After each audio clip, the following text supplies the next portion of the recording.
Welcome to Husky Howls from New Covenant Academy.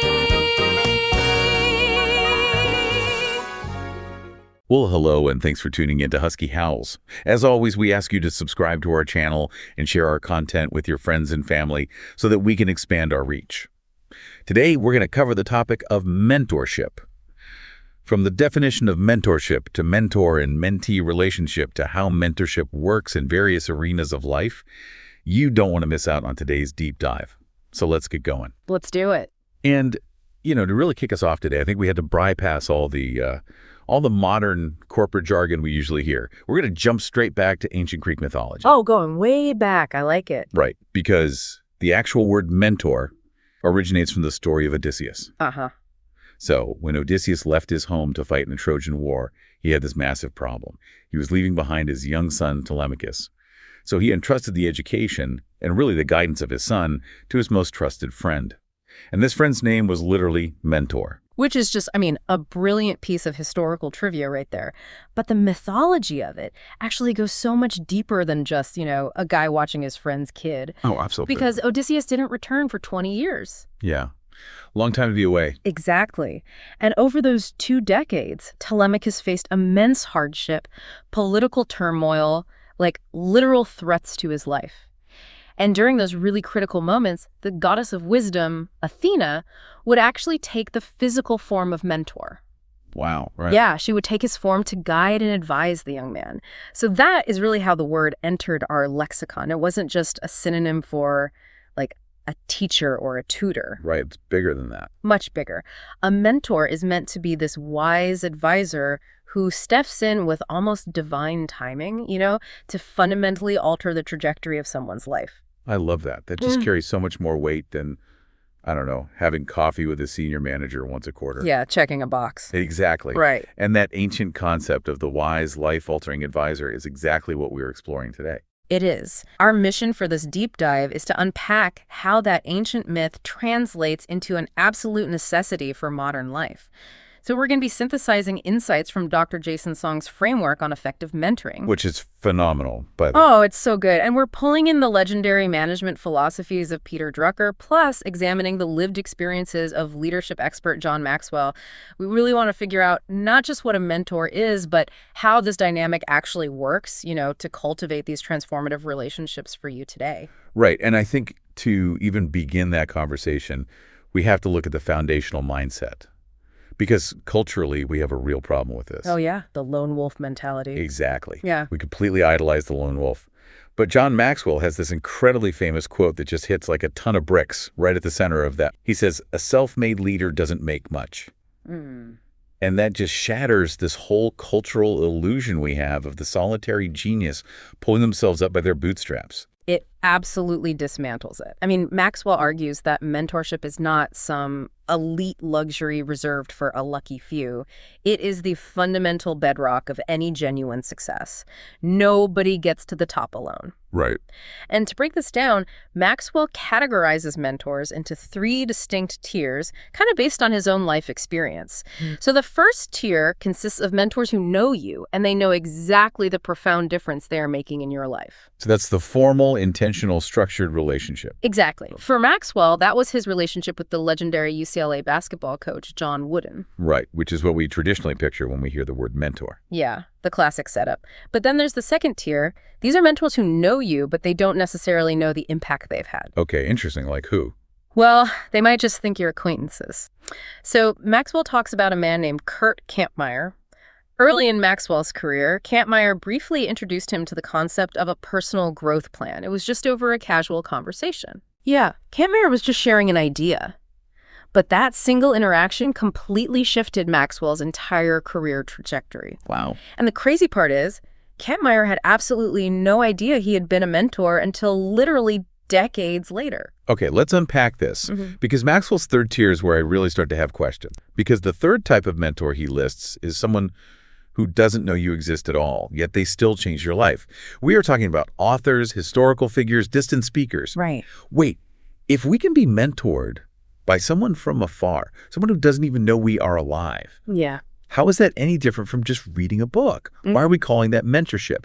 Doesn't a relationship require two active participants? That is the crucial distinction right there. And it's where most people get tripped up. Just reading a book is passive consumption. You're just absorbing data. Okay. But being mentored from afar requires what Maxwell calls a mentoring mindset. Mentorship, in this context, is both a noun, who you are, and a verb, what you actively do. A noun and a verb. I like that. Think of it this way. It requires an intense, intentional hunger.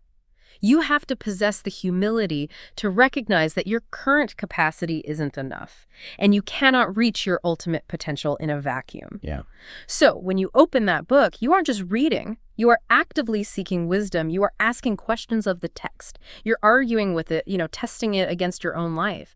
You apply the principles as if that author were sitting directly across the table holding you accountable. So the burden of the relationship shifts entirely to the mentee in that third tier. It's an internal posture. Exactly. Okay, so if I have that hunger, that mentoring mindset, and I actually do manage to sit down with a formal tier 1 mentor, what exactly am I looking for them to do? Good question. If they aren't just handing me a reading list, what are the actual mechanics of that relationship? And I think this brings us into Dr. Jason Song's framework, which is heavily inspired by Peter Drucker's insights chronicled in Bob Buford's book, Drucker and Me. Right. The very first thing a great mentor does is define the big picture. Which is so needed. It really is. Because when you are the mentee, you're usually down in the trenches. You're bogged down in the immediate crises, the day-to-day fires, the overwhelming details of your job or your life. Yeah. You literally cannot see the horizon because you are just trying to survive until Friday. It makes me think of someone who is lost in the middle of a massive, dense forest maze. Oh, that's a good visual. Yeah, like if you are the mentee, you're on the ground, you're sweating, you're hitting dead ends, you're just staring at bark and leaves, completely disoriented and frustrated. Yeah, panicking a bit. Right. But the mentor isn't down in the mud with you. The mentor is operating a drone 1,000 feet overhead. They have the bird's eye view. I love that. They can look down at the whole maze and say, I know it feels like you should keep pushing forward, but take 2 steps left, then a right, and you're out. They provide the map when all you can see are the obstacles. That is a brilliant way to visualize it. Because once the mentor gives you that map and you are out of the immediate panic, they help you with the next critical step, and that is exposing opportunities. Okay, what does that look like? Well, a lot of mentees, especially young, hungry ones, have immense passion and drive, but they don't know where to direct it. And Peter Drucker makes a vital point here. He says passion that is disconnected from a core need is just wasted effort. Sincerity is simply not enough. Man, that's a tough pill to swallow. I mean, we are constantly told culturally to just follow our passion. We hear it all the time. But if your passion doesn't solve a problem or create value for anyone else, it's just a hobby. Ouch. True, but ouch. Right. A great mentor matches your internal fire to an external opportunity. They look at the landscape and say, here's where your specific drive can actually meet a desperate need. That makes so much sense. But to do that effectively, the mentor also has to help you reevaluate your own talents. Mentees often feel this intense pressure to do absolutely everything to prove their worth. Oh, definitely. Yeah. You want to fix all your weaknesses so you look perfectly rounded. Exactly. But a mentor steps in with pure objectivity and help separate what you should be doing from what you need to delegate or just completely ignore. Which goes directly to Drucker's concept of building on your islands of health and strength. The goal isn't to constantly reinvent yourself or obsess over your flaws. Exactly. Why spend all your energy trying to turn a weakness into mediocrity?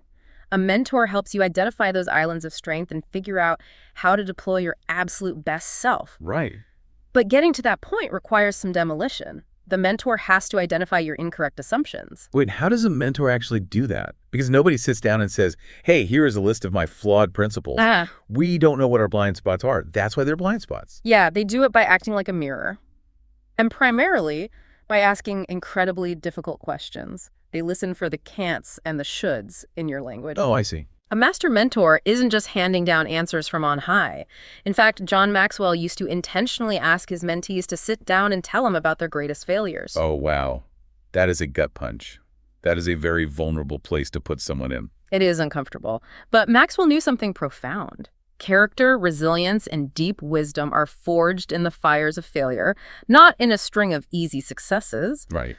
By asking a mentee to dissect their failures, the mentor uncovers their true assumptions about risk, about ego, about blame, and about growth. It reveals the flawed architecture holding them back. Okay, so through all of this, defining the big picture, matching passion to opportunity, focusing on strengths, and testing assumptions, the mentor clears the fog. The mentee finally has a clear vision. Exactly, that's the first half. But vision without action is just a daydream. How does the mentor shift the mentee from planning to actually doing? And that's the pivot from vision to pure execution. The mentor must encourage action, because as Dr. Song points out, dreaming big is great, but dreams without action eventually just drain your vitality. They really do. They affirm a subconscious sense of helplessness. So a good mentor literally tells you, the planning phase is over. Go for it. But they don't just act as a cheerleader. Dr. Song uses a phenomenal historical comparison here. He says a mentor acts as a strategist, much like Suge Liang. Oh, the legendary military strategist from ancient Chinese history. That's the one. He advised the warlord Liu Bei. A mentor brings completely unexpected, brilliant left-field strategies to the table that the mentee never would have conceived on their own. Because they have that drone view. They can see the flanks. Exactly. And once you take action on those strategies, the mentor is there to affirm the results, which is so deeply tied to human psychology. We need that affirmation because success creates focus. It proves the concept and fuels the motivation to keep going. It builds momentum. Right. But here's where the framework gets really interesting to me. Alongside affirming results, the mentor is supposed to point out wasted effort, helping the mentee know when to stop. Yeah. This feels deeply tied to the sunk cost fallacy in economics, where we keep throwing good energy, time, and money at a bad idea simply because we already started it. Why is stopping so much harder than starting? Well, because stopping feels like failure, and that attacks our ego.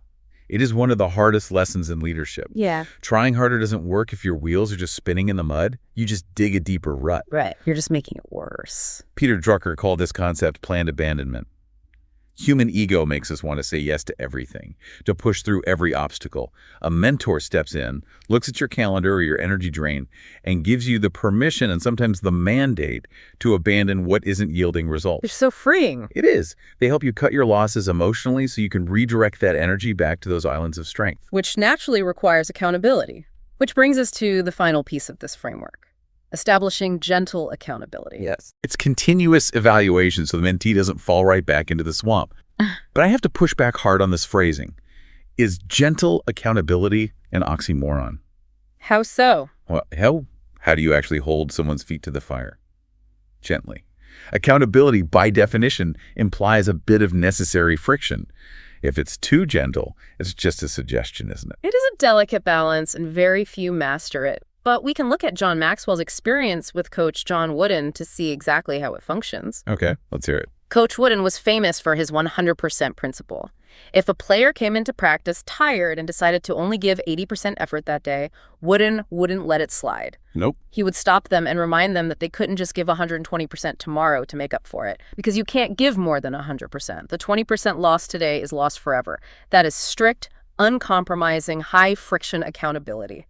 Right. There's nothing gentle about being told you just permanently lost 20% of your potential. Exactly. The standard is absolute.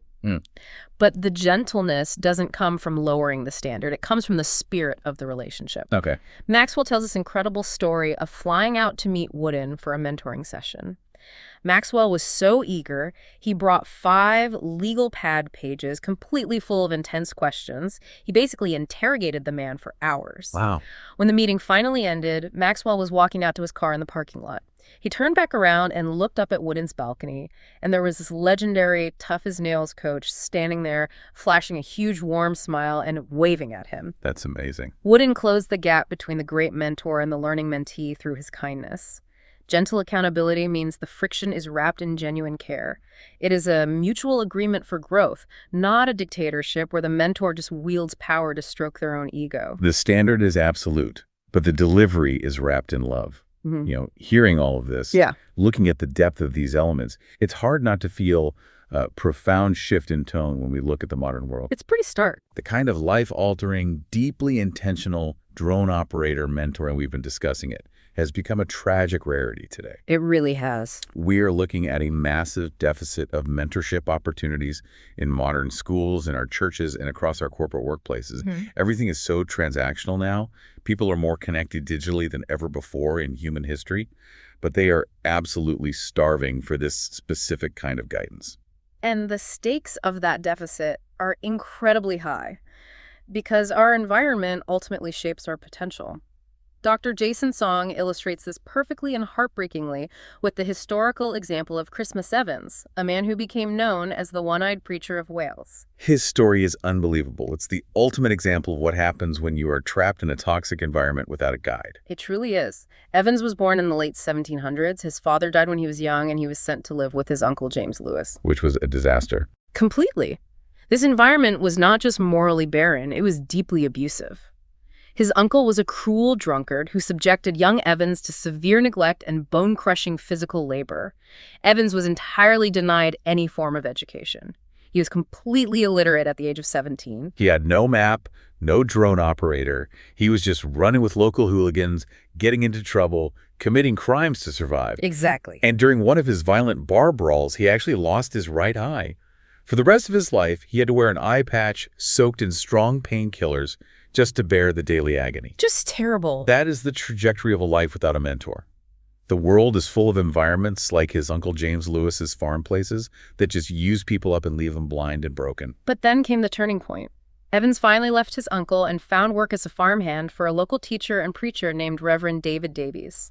A completely different environment. Night and day. Reverend Davies provided exactly what Evans had been starved of his entire life, a nurturing environment and intentional, active mentorship.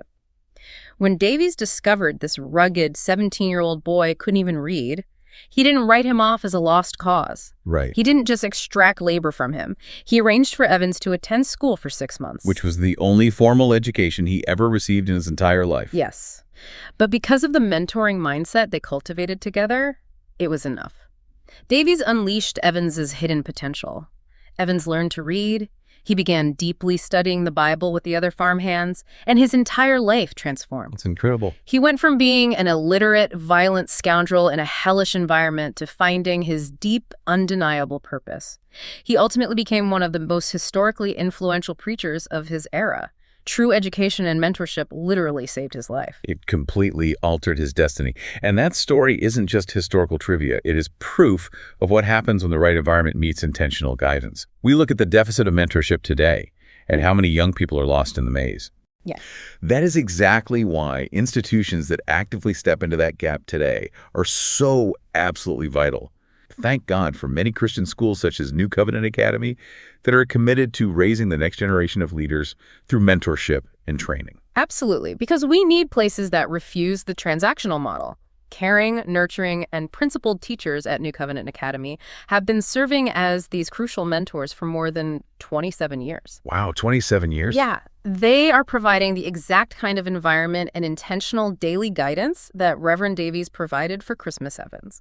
They're doing the hard work of looking for the islands of strength in their students, ensuring they don't become lost in a modern world that is increasingly chaotic, cynical, and disconnected. So what does this all mean for you? You, the person listening right now. It's a call to look really closely at the environments you are currently immersed in and the environments you are creating for others. Are you actively seeking out the mentors you need with humility and hunger to find your own islands of strength? That's the question. Are you making sure your children are in spaces where they are truly seen and guided, not just processed? And perhaps most importantly, are you stepping up to be that drone operator for someone else who is currently lost in the maze? It is the ultimate challenge of personal growth. And if you connect this to the much bigger picture of why we seek out mentorship in the first place, it always inevitably comes down to legacy. Yeah. Peter Drucker, in his Deep Conversations with Bob Buford, posed what I think is the ultimate clarifying question for any mentee or mentor. He said, the beginning of an adult life is when you can finally ask the question, what do I want to be remembered for? Wow. That just stops you right in your tracks. It really does, because nothing forces you to focus your attention on your own legacy and on the kind of mentor you desperately need to seek out, or become quite realizing your time on this earth is finite. All the busy work and the sunk costs fade away. So I would challenge everyone listening to us today, take 5 minutes tonight, sit down in a quiet room by yourself, and write your own epitaph. What do you actually want it to say? Once you know that, you'll know exactly what kind of map you need and exactly what kind of mentorship you need to seek out tomorrow. That is a phenomenal, profound thought to leave on. Write your epitaph tonight so you can start truly living tomorrow. We hope you enjoyed today's deep dive into mentorship. Thanks for listening to our podcast, and please continue to share our episodes with your family and friends. Help us grow our listener base. Thank you in advance.